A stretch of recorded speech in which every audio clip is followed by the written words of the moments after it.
kan gitu. Makanya alam ini vibrasinya sekarang kan lagi kenceng-kencengnya ini gini. Karena apa? Alam itu ya juga bagian dari kita bagian dari terkecil dari alam. Harus ada keselarasan. Ketika vibrasi alam semesta ini ya kita harus mengikuti aja. Kalau terjadi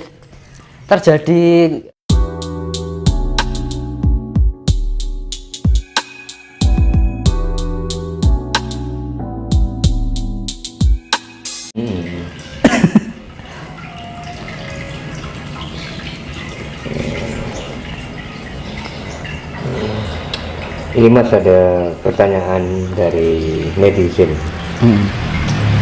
Pencetus ajaran Hasta Brata, kapan lahirnya? Ditujukan untuk orang awam atau khusus pemimpin? Apakah dalam ajaran agama Islam, Kristen, Hindu dan lain-lain substansi Hasta Brata juga ada? Hasta itulah ya pernah saya jelaskan dulu. Hasta adalah 8, Brata adalah laku, ya kan? Dari 8 pergerakan aktivitas dari 8 elemen semesta, ya kan? Di dunia, di bumi ini ada kehidupan kan karena ada 8 elemen semesta, yaitu Surya, Condro, Angkasa, Surya, Condro, Kartika, ya kan? Maruta, Samudra, Dahana, karo tanah. Kan ya toh. Jadi bahasa Indonesianya Surya, angkasa, Surya, Chandra, bintang. Chandra itu bulan, bintang, ya kan? Air, api, angin, tanah. Nah, bumi ini ada kehidupan kan karena ada itu toh, Mas. Nggak kayak, makanya di planet lain kan nggak ada. Di sana nggak ada air, nggak kayak di bumi ini. Makanya tercipta kehidupan karena ada Hasta Brata. Itu Hasta 8 Brata adalah pergerakan aktivitas. Karena ada pergerakan dari 8 elemen semesta itu, maka terciptalah kehidupan. Dan itu bisa diterapkan di dalam diri kita karena kita bagian dari mikro dari bumi ini. Ya kan? Kita sama bumi itu sama, cuman kita wujudnya beda dan kita lebih kecil kan gitu. Ya kinerjanya unsur-unsurnya sama. Nah, kita tanpa angkasa mau di bumi ini mau bertempat di mana, ya kan? Bumi tidak ada kehidupan jika tidak ada air, sama seperti kita. Bumi tidak akan bisa ada kehidupan jika nggak ada udara, ya sama seperti kita. Ya toh, Mas. Nah, itu penggambaran Hasta Brata itu adalah terciptanya kehidupan karena terjadi pergerakan 8 elemen semesta yang saling melengkapi. Ada pergerakan, aktivitas. Hasta Brata artinya kuwi teman, secara hakiki loh. 8 hasta. Hasta 8, Brata itu laku. Artinya 8 pergerakan atau aktivitas dari 8 elemen semesta. Jadi sifatnya universal untuk bumi ini. Kan bumi ini ada kehidupan karena ada 8 itu. Coba kalau misalkan salah satu bulan dihilangi, bumi ini sudah kehilangan keseimbangan. Makanya kalau kita sembah bulan itu manembah karo bulan ya ojo dianggap musyrik kan. Tanpa bulan ya kita nggak akan terjadi tercipta kehidupan di bumi, akan kehilangan keseimbangan bumi. Makanya kan kita di saat siang hari Sugeng Paulo Dumateng Bathara Surya, pada bulan Sugeng Paulo Dumateng Bathara Indra, Condro, Bathara Kartika, bintang-bintang itu tadi, angkasa. Nah, kalau kita nggak ada angkasa mau hidup di mana kan gitu. Karena angkasa itu bagaikan rumah dari alam semesta ini kan.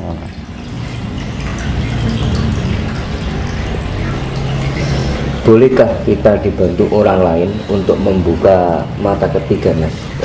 Karena ada yang mengatakan tidak boleh dipaksa, karena kalau dipaksa akan berakibat fatal. Bagaimana pandangan Mas? Ya harus jangan instan. Itu. Jadi membukanya itu dalam arti kata gini, membantu istilahnya membuka celah gitu Mas. Biar mudah.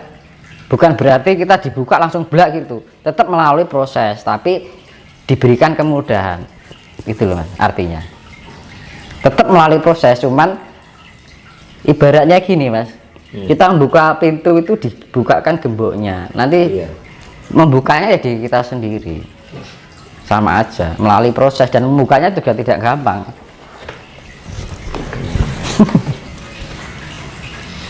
Ibaratnya membuka gembok lah kan, maunya awalnya terkunci tertutup rapat, dibukakan gemboknya, tinggal nanti membuka sendirinya, yang membuka ya diri kita kan. Makanya manusia harus punya proses, harus berproses. Tanpa kita berproses, semua yang terjadi di alam ini semua karena proses ilmiah, jangan sifatnya yang instan. Makanya banyak orang yang gila gara-gara ada penyaluran ilmu lah ibaratnya kan. Karena apa? Antara fisik dan non fisik itu tidak ada keselarasan, fisiknya tidak tahan, akhirnya apa? Saraf yang tidak bisa menahan, akhirnya apa? Ada saraf yang mengalami ketegangan, akhirnya ada bagian saraf yang putus lah ibaratnya, gak kuat menerima, karena di dalam tubuh ini terdiri berbagai sel kan. Nah, saraf-saraf yang kita miliki untuk menerima energi yang tidak semestinya wadah ini belum bisa menampung ya nggak kuat, akhirnya gila-gila apa? Karena ada suatu bagian saraf yang putus. Konslet nih guys, mas. Bagi kita orang awam mas, apakah ada treatment khusus agar mata ketiga ini bisa terbuka secara itu otomatis? pengambilan kita penyaluran energi. Jadi kita disalurkan energi, misalkan kita sudah laku banyak ini, kita ciprati energi kita, membuka kuncinya seperti itu, nanti akan bekerja dengan sendirinya. Jadi kita sodakoh lah, istilah kita apa namanya, berbagi energi. Nah itu untuk nanti mempermudah orang itu dalam membangkitkan spiritnya, mempermudah loh, bukan berarti kita membuka loh. Kalau kita tiba-tiba membuka ya efek nanti fisiknya nggak kuat kan, berkait karena ya Pak, kenapa harus kita melalui proses, biar kita bisa tahu perkembangan diri kita, dari mental kita ya kan, dari pola pikir kita, pola rasa kita. Kalau makanya kan untuk pencapaian tingkat spiritual atau energi yang masuk di dalam diri kita secara itu harus ada keselarasan antara fisik dan non fisik. Karena apa? Ketika fisik dan non fisik ini tidak selaras, efeknya kayak pusing, emosionalnya tidak terkendali. Makanya ketika orang yang dititisi ibaratnya ini, misalkan ada zaman dari leluhur, ketika ada pusing-pusing, emosional tidak terkendali, ya kita butuh penyelarasan. Penyelarasannya apa? Kita dengan keheningan, perenungan, meditasi, pengolahan diri kita, sering-sering menganalisa apa yang kita pikirkan. Nah, itu melalui proses itu masih diterpa dalam kehidupan secara kehidupan nyata, kayak kehidupan cinta, kehidupan keluarga, kehidupan pokoknya yang berkaitan dengan lingkup kehidupan kita. Itu diterpa nanti, diuji keikhlasannya, diuji kesabarannya, kita harus bisa menahan itu kan gitu. Makanya alam ini vibrasinya sekarang kan lagi kencang-kencangnya ini. Ya alam ini jangan dilawan, tapi kita diselaraskan. Misalkan gini, ketika alam ini ada goncangan ini kan, kita jangan seakan-akan menjadi pahlawan kesiangan gitu loh. Wah, ingin menghentikan alam. Nah, kita yang nggak kuat nanti. Misalkan kita ke pantai nih, seolah-olah kita ingin menghentikan biar nggak ada tsunami kan. Ya jangan. Kalau nggak kuat dia yang kena. Tapi yang kita perlu lakukan adalah kita penyelarasan. Oh, alam ini vibrasinya sedang begini, saya harus begini. Karena apa? Alam itu juga bagian dari kita bagian dari terkecil dari alam. Harus ada keselarasan. Ketika vibrasi alam semesta ini ya kita harus mengikuti aja. Kalau akan terjadi bencana ya biarkan, biar alam yang bekerja. Karena apa? Alam begini juga ulah manusia kok. Kan gitu kan. Ya karena alam juga ingin berproses, manusia jangan egois, ingin menangnya sendiri, pengennya selamat, terus kepenak terus kan gitu. Alam ini juga ingin memperbaiki diri, ingin berproses pada kemurnian lah gitu. Lah karena keinginannya manusia itu ingin baik-baik saja kan, tapi dia tidak menyadari bahwa perilakunya merugikan alam. Ketika alam sedang bencana, alam yang disalahkan, ingin dihentikan kan gitu ya, biar alam bekerja, berproses. Kenapa kalau kita membiarkan alam untuk bekerja, itu dalam arti alam itu juga memperbaiki hidup kita juga sebenarnya, gitu mas. Atau kalau kita menghentikan alam ini biar tidak terjadi, dan terus kapan alam mau berproses? Selamanya akan dikuasai oleh angkara murka dan ketamakan dunia. Individualisme akan semakin menjadi, imperialisme akan menjadi, hedonisme akan semakin menjadi, kapitalisme akan semakin menjadi, akhirnya bumi hancur. Ya kan? Kehancuran kan gara-gara itu teman.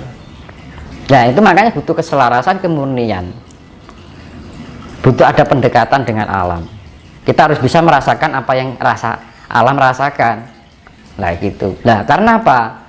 Nah kalau tanpa alam kita mau hidup dengan apa? Baru kita nggak minum 1 hari aja nggak, kita haus, butuh air, ya kan? Kita jalan kaki aja menginjak bumi. Nah, apa manusia menyadari itu? Kita coba kalau orang nggak punya nafas, gitu kan?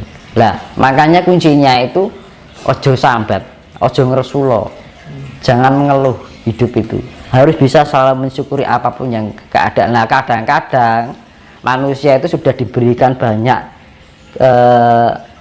istilahnya keuntungan atau suatu rezeki lah dibilang, itu aja masih sambat ini itu, misalkan usahanya macet, ya kan, sambat, padahal dia masih bisa makan, masih bisa minum.